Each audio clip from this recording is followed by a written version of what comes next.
So last weekend, my roommate Matt and I were sitting around, lamenting the fact that we'd run out of instant ramen and dignity. I mentioned I was craving spaghetti, and Matt, with all the confidence of a man whose greatest culinary achievement is microwaving leftover pizza, declared, "I can only cook using spoons."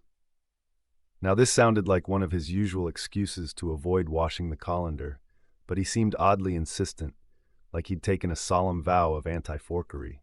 I figured, what's the harm in letting him try? Worst case, we'd end up with slightly more tragic spaghetti.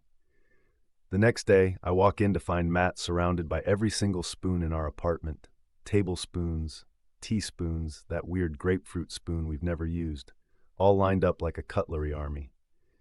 He's stirring the boiling pasta with a ladle, straining it with the back of a serving spoon, and instead of using a fork to test if the noodles are done, he's just flinging wet spaghetti at the wall with a soup spoon.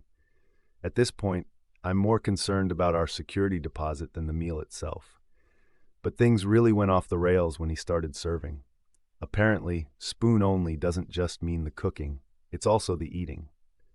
Matt's solution: pile spaghetti on a spoon, slurp up the whole thing in one go, and then try to twirl the noodles around two spoons like he's some kind of avant-garde pasta artist.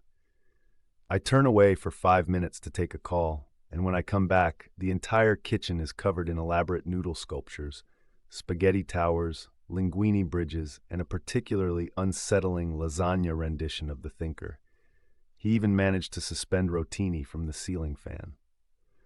By the time our other roommate got home, the kitchen looked like the set of a low-budget carb-themed Cirque du Soleil.